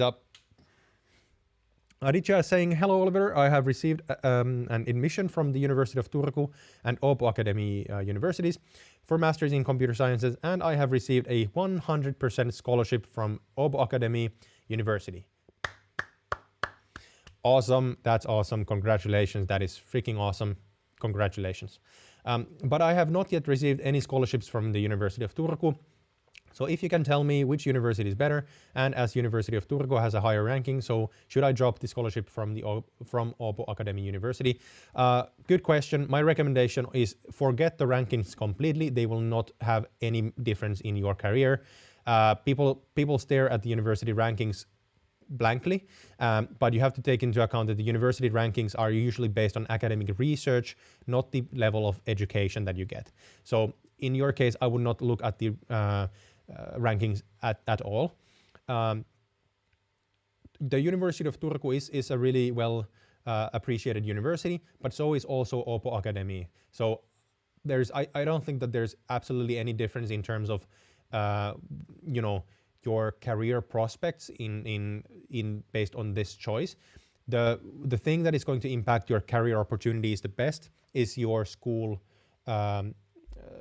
is the way that you do in school in the end, and whether or not you're able to accumulate work experience during school. So I would say that if the financial aspect is a big deal for you, then I would definitely take the scholarship and go to Aalto Academy. My opinion. Please do your decision on your own, but this is just my opinion and recommendation, because it is a big financial, thing to have this kind of a scholarship. And of course, you could spend that money that you would spend on the tuition into a lot of other stuff. For example, just, finance it for the future, invest it for the future. So my recommendation is take the scholarship. You're going to be happy about it. And, there's not going to be any kind of a difference in terms of your career on which school you choose. Yeah, Alex is actually saying the same thing. No one really cares about the university rankings in Finland. Finnish people actually don't even... I don't think that most Finnish people actually know what the rankings are, to be honest. The one thing that people know is that Aalto... Whoops, my battery is dead. Excuse me. Sorry, guys. Just a moment. Changing the battery. Excuse me. Yeah, so I think that Alex is completely correct here. No one cares about the rankings in Finland, especially the employers. They don't give a damn. And yeah, Alex is saying employers are more interested in the real skills and what you actually study. That's absolutely true. So yeah, I think that, enough said. The next question comes from Neha Sood, who comes from India and is starting school this semester at Aalto University doing a master's in electrical engineering. Awesome. And the question is, I have just been admitted into the master's in automation and electrical engineering program at Aalto University on a full scholarship. Nice. That's freaking awesome. Congratulations. You're going to enjoy yourself at Aalto. Getting a full scholarship to Aalto University is pretty freaking awesome, considering that they're really the degrees are expensive. I don't know what to say. This actually makes me so happy to actually hear this positive news, because I keep making videos and, not that many people actually watch them, but actually hearing so many people come to me during the live streams and in the comments saying that I actually got in and got a scholarship. Really makes me happy and think about why I actually do this. So I'm really happy for you.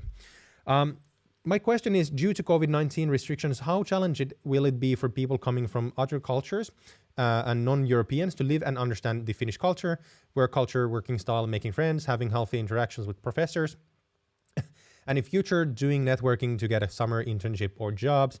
What can I do to ensure COVID-19 doesn't hamper my time in Finland in the next couple of years? Great question. That's a really tough one. Everyone is struggling right now with it, not just international students. Actually, Finnish students are struggling with this a lot because Finnish students have a lot of expectations. I think Finnish students actually have way more expectations, especially about the first year compared to international students, because Finnish high school students know how fun the first year in university is going to be. And basically we have two different groups of new students who have missed their first year almost completely, or at least half and half. So a lot of people are struggling with the exact same things, and we don't have an answer for that at this point. However, what I would say is that I know that it's so dumb to try to get to know people online, but when you have your first courses, if the first courses in September are done online, which they might be, regardless, try to connect with as many people, for example, on Teams or Zoom, wherever, as possible. And for example, try to come up with some funny ideas, like for example, having a glass of wine after school on Teams and just have a chat. Or for example, if you get to know some people, just go on a one-on-one walk, for example. That would be fun, and that's fine in terms of the restrictions. You can meet with one person. My experience so far has been that it really sucks. It really sucks because you of course you want to see people. A lot of my friends turned 30 at the end of last year, and actually this year as well, and we were supposed to have massive parties. My sister got married last year. A couple of friends of ours got their first kids, and we haven't been able to see anyone or celebrate these really big things in their lives with anyone. So it sucks. I know that it sucks for students as well, but we just have to follow the restrictions. If not, we're gonna have to endure a lot of more time with this situation. So I don't know. We just gotta somehow find a way to go through it. I'm not sure. Anyway, the next question comes from Leo. Awesome to have you here back. And the question from Leo, again, Leo is looking for a bachelor's degree in data sciences. And the question is, can a data science student get a minor in business?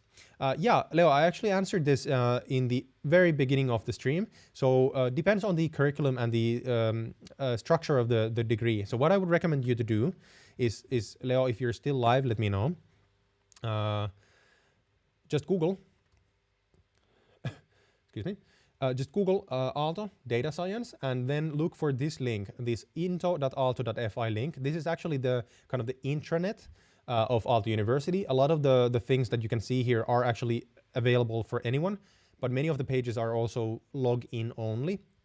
However, this page here is actually the curriculum or the degree structure for the data science program. So here you can actually see how you can actually structure the program, what kind of courses you can take. And I haven't gone through this entirely, but they should also state somewhere here what kind of minors you can do.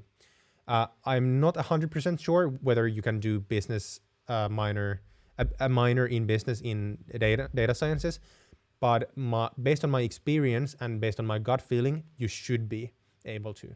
However, please go through this structure here on the website just to make sure, because I'm not 100% sure about this.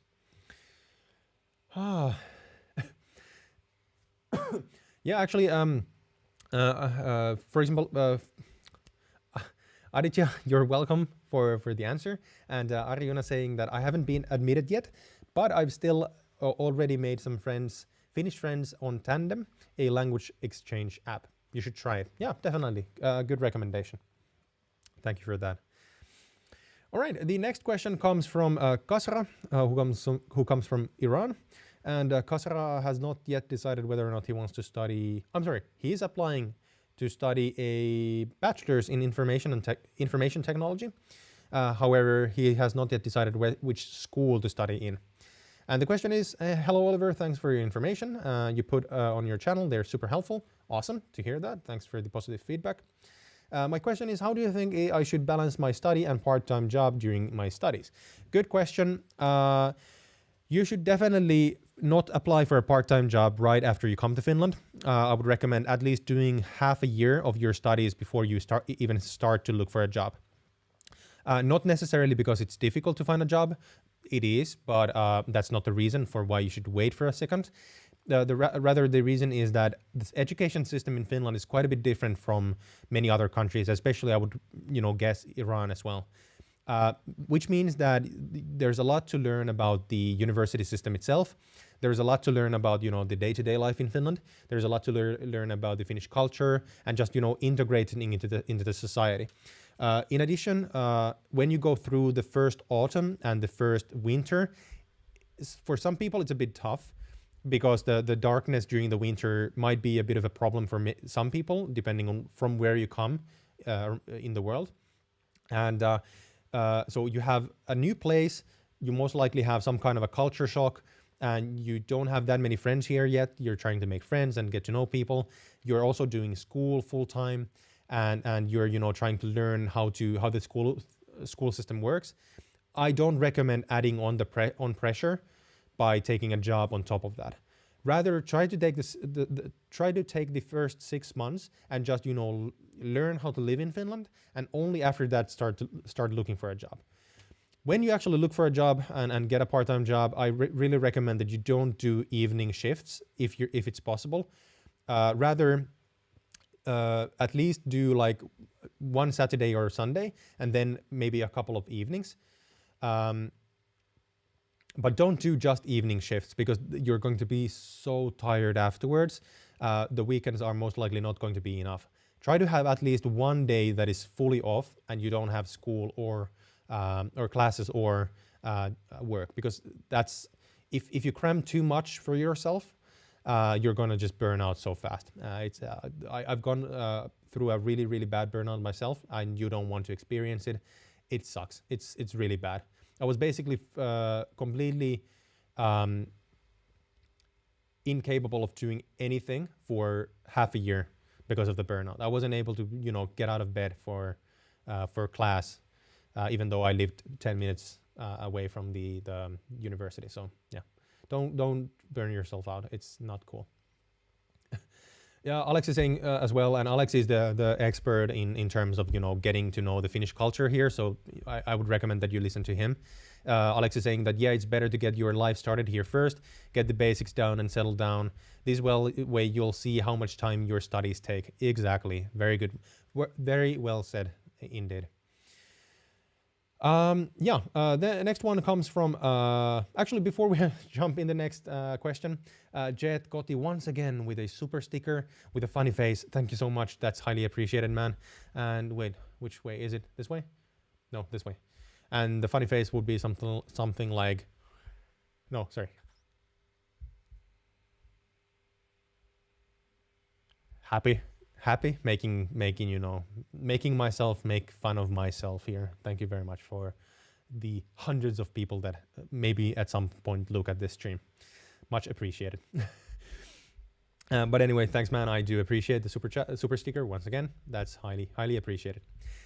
Anyway, the next question comes from Ashok from Nepal, and Ashok is starting school this semester, doing a master's in computer sciences at Aalto University, where he was admitted. Congratulations, man. That's freaking awesome. As with everyone else, congratulations. I'm just so happy for you guys. It's really difficult to say congratulations this many times, but that's freaking cool. I'm happy for you. Fist bump there. Yeah, the question is, why are there so many courses to be completed compared to the US in your master's? Typically in Finland, 120 credits means 18 courses and 1 thesis. In the US, 33 credits means 10 courses and 1 thesis. What? Really? Is that so? Is it really that in the US you have like 1 course is 3 credits or something like this? That's weird. That's really weird. To be honest. No idea. So in Finland, I think that the balance between the number of courses and the amount of credits that you get from them, I think it's actually really well done. And it's not, you have to consider that it's not necessarily about the amount of courses, it's the content of the courses. So I personally, I think I actually heard this before. So I think someone from the US actually mentioned this, is that it's really difficult for a lot of people to schedule their life if they have 10 different courses going at the same time, even if the courses were shorter. So in Finland, you have to take into account that the academic year is divided into 5 periods. We have 2 periods in the autumn, and then 3 periods in the spring. So we have the first period is basically from September to I think late October. So there's 6 weeks each.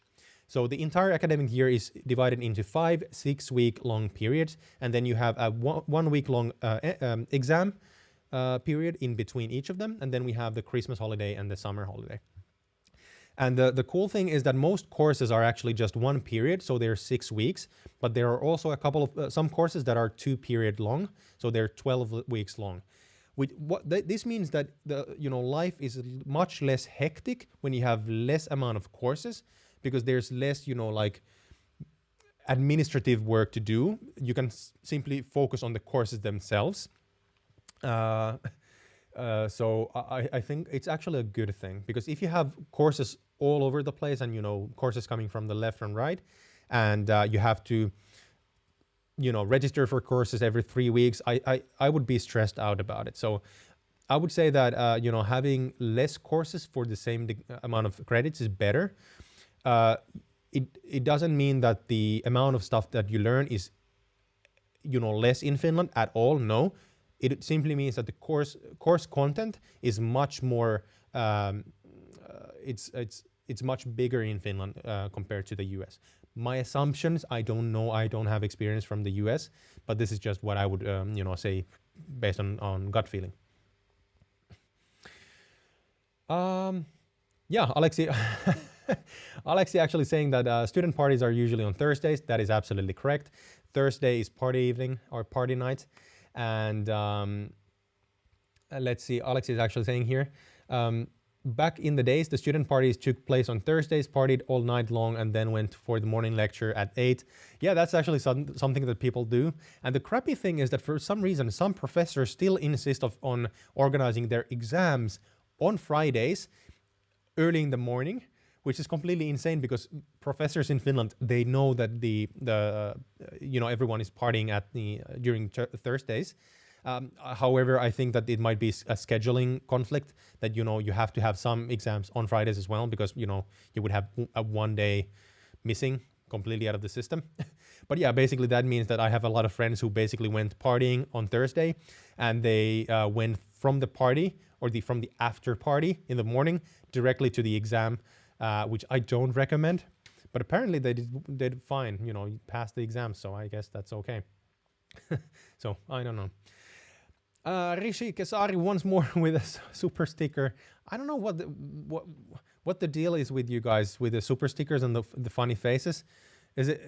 Are you trying to really make that much fun of myself, or are you trying to make me make fun of myself live for the entire world? I guess so. All right, so the face here with the super sticker, I think that's like a philosophist's face. Something like this.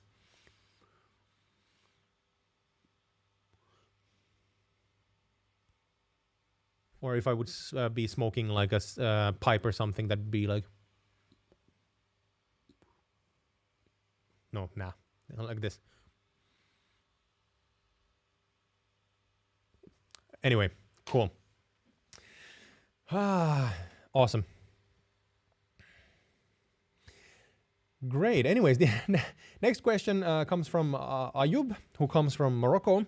And Ayub is applying for a bachelor's in machine learning and data engineering. And the question is, I'm applying for a degree program in machine learning at Lapland University of Applied Sciences. Please, when will the admission be announced for foreign students outside the European Union? Actually, I already answered this before. The absolute deadline for the admission results for most universities might be different for a couple, some of them, is June 4th. So there's still plenty of time before all the admission results are publicized. So please be patient. There's absolutely no difference between European students and non-European Union students or Finnish students. Everyone gets their results when they're ready. You have to take into account that not all university students get their results at the same time. They're publicized as they're, as soon as they're processed. So just take this into account.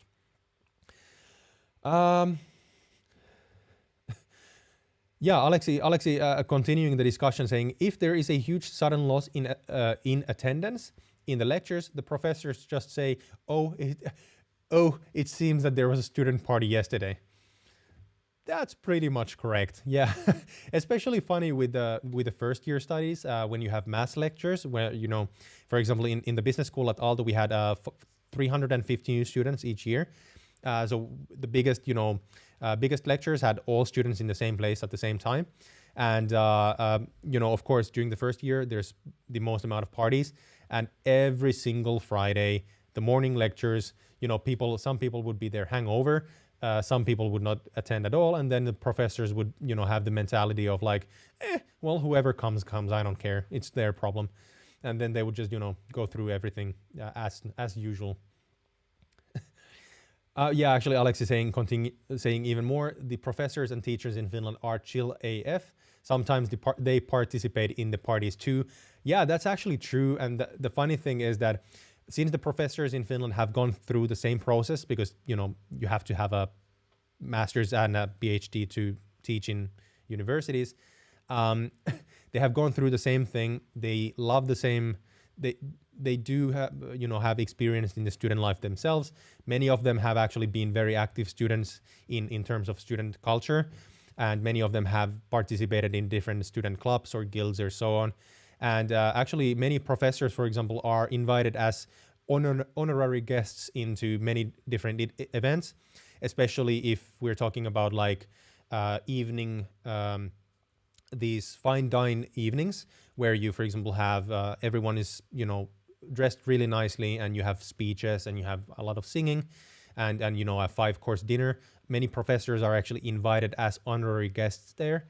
And it's a really cool thing because that involves them into the student culture as well. That also means that the universities and professors are more understanding. And it's just, everything is, the Finnish student culture is so freaking awesome. You guys are going to love it. It's so different from anything else in the world. So I'm sure that you're going to enjoy it really well. All right. Anyway, next question comes from Mohammed. Mohammed Amine Ketal, who comes from Algeria. And Mohammed is applying to CEAMC to do a bachelor's in automation engineering. By the way, awesome to have you back. And the question is, hi, Oliver. First of all, thank you very much for the help and for all of the videos. For all the videos, you're welcome. My question is, once a student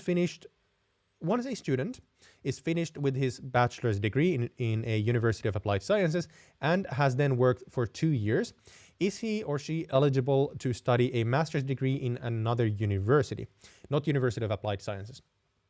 Yes, definitely. And actually, if you graduate from a University of Applied Sciences and you want to do a master's degree in a university, you actually do not need the 2 years of work experience. If I remember correctly, Alexi, please correct me if you remember the other way around. However, if I remember correctly, is that if you get a bachelor's degree from a University of Applied Sciences and you want to do a master's degree in a university, you do not need the 2 years of experience. That would be required if you apply for a master's in a University of Applied Sciences. Having said this, if you already know that you want to do a master's degree after your bachelor's, my recommendation is that you apply for a university directly, simply because because when you are admitted to study at a university, you are automatically also admitted to do a master's degree in the same school after you have graduated as bachelors. So yeah, so if you want to do a master's and you know it already, apply for a university directly, not to a University of Applied Sciences, because if you go to a University of Applied Sciences, then you have to apply to a master's degree separately after graduation. When you graduate as a bachelor's from a university, there's nothing that you need. You need to basically fill a form or application. You just need to fill a form on the university website saying that, okay, I want to continue to my master's. 2 days later, you will be, sent a letter and a stamp saying, okay, cool, go to the courses, and that's it. So yeah, university if you want to do a master's degree, definitely. Cool. The next question comes from Dominic from Slovakia. Welcome, Dominic. Awesome to have you here as well. And so Dominic is starting school this semester. And applying school this semester to University of Helsinki and the University of Tampere. And, excuse me. Dominic is going to do a master's in software engineering. And the question is, which university would you recommend more, University of Helsinki or Tampere University? Strictly speaking, if the tuition fees are not a problem for you, should not be because of you're coming from Slovakia. If you're able to get admitted to the University of Helsinki, definitely choose that. It is the best university in Finland in almost every single measurement as in the fields that are taught there. So if you are able to get admitted to the University of Helsinki, definitely recommend that. However, you have to consider that it's very difficult to get in.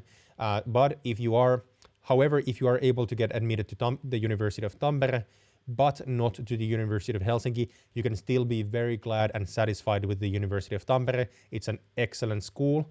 But if you for some reason are able to get admitted to, or if you're able to get an offer from both schools, then definitely choose the University of Helsinki, hands on or hands down. Then the next question comes from Sunil Saka, who comes from India and is applying to do a master's in business information technology in the Metropolia University of Applied Sciences. And the question was, well, actually, I answered this already. I am 42 years old. I have 7 years of experience in marketing, 10 years in SAP, and my age a barrier for getting a master's admission in Metropolia or in another University of Applied Sciences? No, it's not going to be a problem at all. Your age should not be a factor when you apply. And the one thing that I would say here is that if you want to do a master's in business information technology, I would also look at other schools as well, in addition to Metropolia University of Applied Sciences, specifically universities. The reason being that university degrees are a bit different from University of Applied Sciences degrees. Universities are a bit more theoretical, and they give you a more broad set of tools to actually apply that you can apply in your work. And so if you have an option of applying for a university degree, then I would recommend doing both. Both apply to Metropolia as to a couple of universities as well. Of course, depends on your preferences, but I would personally recommend looking at master's degrees specifically at universities because they're specialized in university level education, and master's degrees are more common there. Yeah, that doesn't really make any sense. Forget that, but basically still recommended that you look at universities. Yeah, Alex is saying that correct. The a master's degree in a University of Applied Sciences requires that you have 2 years of work experience, but when you apply for a master's at a university, it does not. Awesome. Thanks for confirming that. Cool. Yeah, Arjun is saying that University of Helsinki, face and heart. I'm still keeping my fingers crossed. Again, please be patient. They are publicizing the results every single day, and since everyone doesn't get their results at the same time, fingers crossed. I so hope that you're gonna get in. I know that it's a really big dream of yours to get there. So there, really wishing that you get to study there. That would be awesome. All right, the next question comes from Clint, who comes again from Canada, and the question from Clint is, if private answer is possible by email, you mentioned that the Finnish language resources that you could try to look up. Could you please send it to me via email? Yeah, sure, that's possible, Clint. I will get back to you via email after the stream, or maybe sometime next week, because I'm super busy with my thesis. So hopefully you understand that. Actually, Clint, if you're still on live here online, what I would actually prefer is if you could actually join the Discord server that we have. There's a link in the description box below, and if you send me a DM on Discord, I actually usually I answer questions faster that way. So if you want the answer faster, then I would recommend that way. I will be able to send you an email, but that might take some time, so take that into account. Yeah, Alex is saying that the University of Tampere kicks ass too. I studied there myself, known as Tampere University of Technology back then. Yeah, I actually remember that Alex did his degree in the University of Tampere. Yeah, the University of Tampere is absolutely awesome as well. Of course, however, if you just look at the numbers, then the University of Helsinki is better. But again, returning to the discussion prior, looking at rankings, for example, I would not consider the rankings at all. Rather, if, for example, if you want to live in Helsinki, then of course there's no question you would need to study in Helsinki. But whether or not you get into the University of Helsinki or Tampere, I would be happy with both. I would be extremely happy with both. But if you have the option to choose, then I would go to Helsinki. Definitely. All right, next question comes from Adam Fekti from Hungary. And the question is, I'm already living in Finland and receiving unemployment benefits. Can I start a master's degree while still receiving the benefits, or is it not possible at all? Good question, Adam. Please contact the Finnish social insurance organization Kela, which I've spoken about before. They will be able to give you the answer here. The Social Insurance Institution of Finland, more commonly known as Kela, please contact them. About this question, I am not an expert in this field, and I don't want to comment on this so that I don't give you misinformation. Especially since you're living here, you can call them, during the normal office hours, and they will be able to give you an answer. You might have to queue for a while, maybe half an hour, depending on the time you call them. But, you're going to get the answer there anyway. And it's going to be 100% correct. So yeah, All right. The next question from the forum comes from Raihan Ahmed, and Raihan comes from Bangladesh and is going to be applying for. I'm sorry, he has not yet decided whether or not he wants to study in Finland. Let's turn some heads. I will make you apply. But Raihan is interested in doing a master's in animation and game design. Nice. Awesome. And specifically interested in applying to Aalto University. Cool. All right. And the question is, hi, Oliver, currently studying fine arts here in Bangladesh, but I'm interested in Aalto University animation and game design. So I wanted to know, where can I find some portfolios which were accepted in that program at Aalto previously, so that I could get some insight into the application process. Thanks for answering my previous question last week. Your videos are informative. Thanks again. First of all, you're welcome. I'm glad to hear that the videos are bringing you some value. To answer your question, unfortunately, I don't have an answer here. My understanding is, please do your own research and don't take this with a grain of salt. My understanding is that there are no public portfolios available unless private, citizens have publicized their own portfolios from previous years. This is my understanding. I have not looked into this. A couple of people have asked me about this before. I have not been able to find any kind of portfolios, for example, on the university websites. And based on that, my answer is that there are no official portfolio pages. Again, The last time I checked this was last year, so check this out. I think that the best way to go is to simply go to the university program application page. Again, just Google Aalto University Masters Animation and Game Design, and then go to that page, and then go to how to apply, and then go through all the different links that they have there, and check whether or not they have any examples. If not, that means that there are no official examples from the university, and then you would need to rely on, for example, people publishing their own portfolios. However, if people have submitted their own portfolios onto, for example, forums or YouTube or on their own blog, I would not trust those 100% as benchmark, because they're not coming from the official source. And the problem is that universities usually do not give the applicants exact gradings on their application documents. And if they do, like for example, the University of Helsinki does grade the students, they usually do not give the reasoning behind it or the argumentation behind the grades. So this is going to make it very, very difficult for you to look at someone else's portfolio and figure out why they were graded as they were. So I would always look at official sources for this kind of stuff, because if not, you might actually go into the wrong direction. So I'm trying to be as careful with these kind of unofficial recommendations or portfolios as possible. That's, for example, one of the reasons why I don't tell people what the minimum requirements are for different schools, because that's not public information, and I don't want to guess, and I don't want to give you information that someone else gave on some kind of a blog post or something. So, take that into account.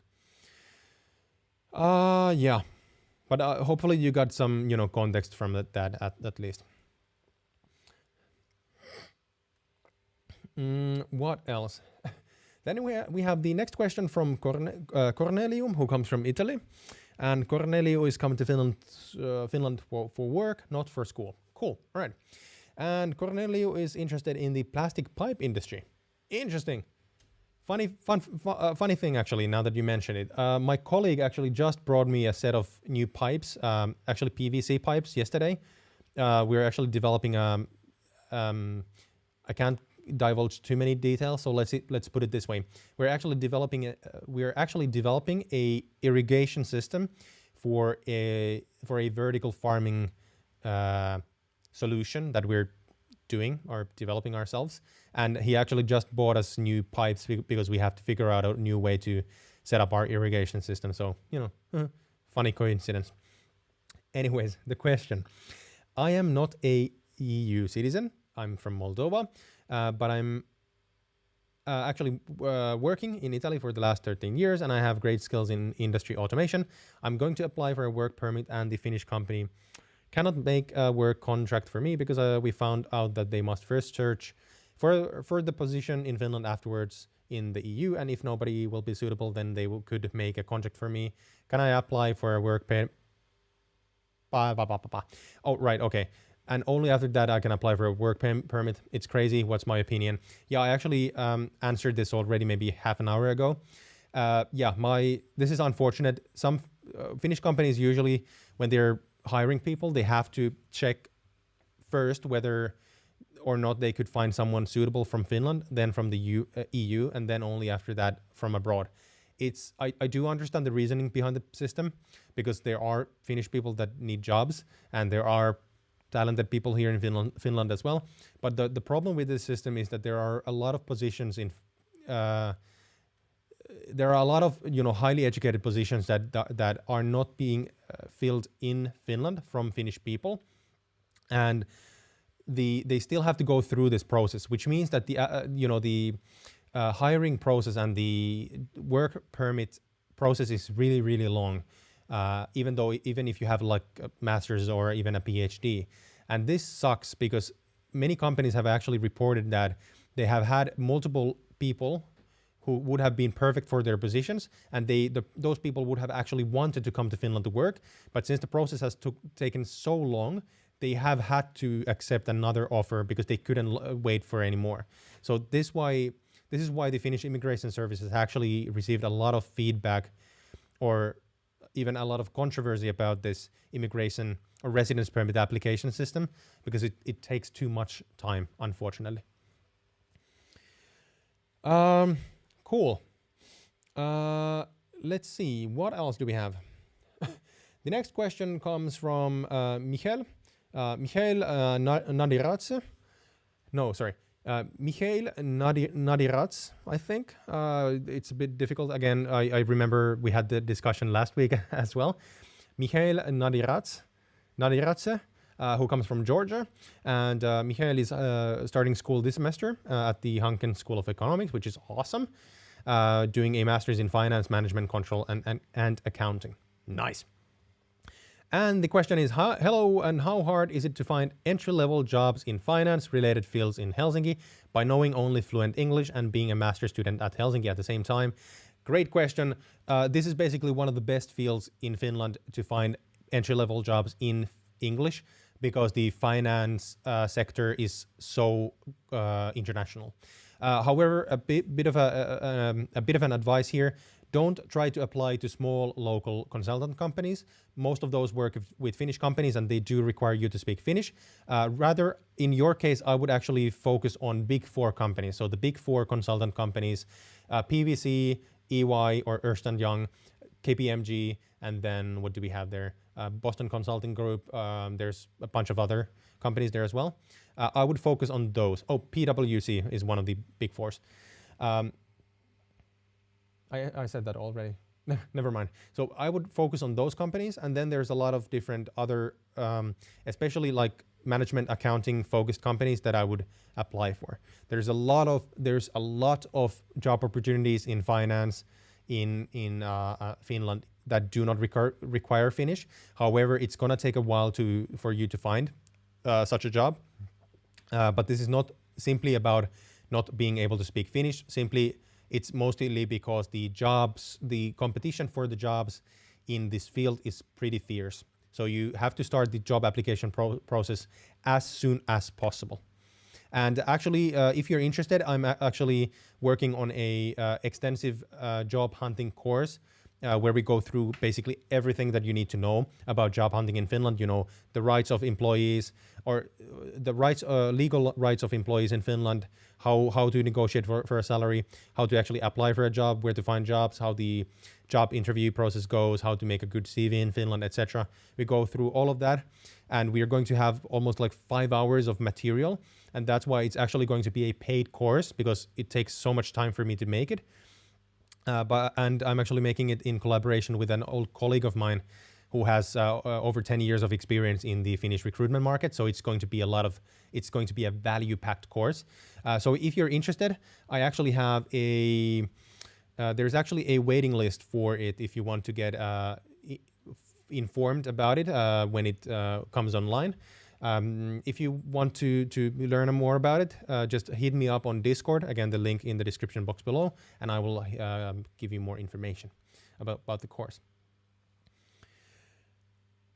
Cool. All right, guys, actually, we're currently at 37 likes. I have completely forgotten to talk about the likes for this video. If you could please hit up the like button if you're getting value out of the stream.